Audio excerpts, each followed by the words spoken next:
Hello friends, welcome to Rirava's kitchen.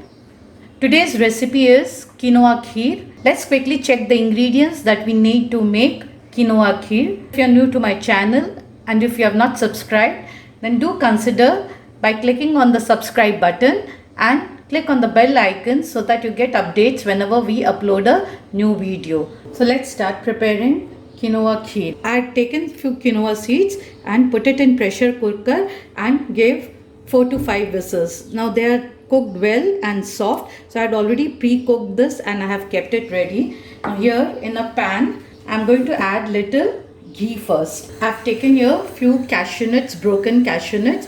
We'll roast this cashew nut and keep it aside. Let the cashew nuts turn a little golden in color.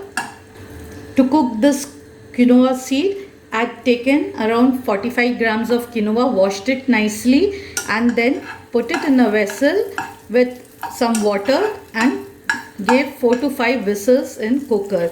So once it gets mushy, just I have removed it and kept. You can see it's well done, well cooked, well mushy. Now our cashews are nice golden in color, so I'll remove this in a bowl. Now in the same pan we'll add the milk. This is around 400 ml of milk. We'll allow the milk to come to a boil. Just keep stirring the milk so that it doesn't touch the bottom. Mix well and let this milk come to a nice boil.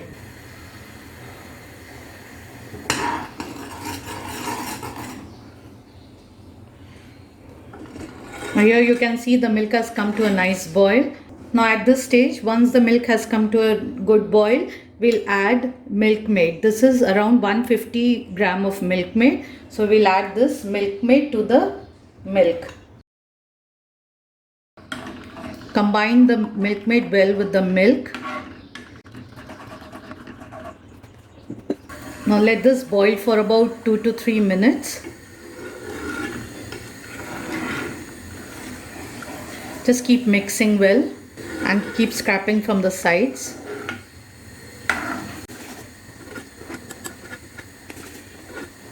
Milk has come to a nice boil. It's about 3 minutes.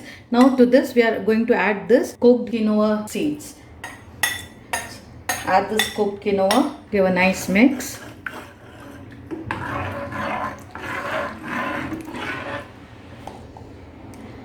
Little cardamom powder. Then the broken cashew nuts that we had fried and kept, we'll add at this stage. Keep the flame medium to low. Mix this well and let this boil for just 2 to 3 minutes because our quinoa seeds are already cooked and milk is also boiled well. Just for 2 to 3 minutes we'll give this a boil. So just keep mixing. We are getting a nice good boil here. So now at this stage we will switch off the flame and our quinoa kheer or quinoa payasam is ready to be served. Friends, this is very easy to make, so do try this recipe as a lot of festivals are approaching. You can prepare this in advance, keep it in the fridge and serve this chill, or you can serve this a little warm also. Thank you so much for watching Rirava's Kitchen. See you soon with yet another recipe. Thank you. Stay safe. Bye bye.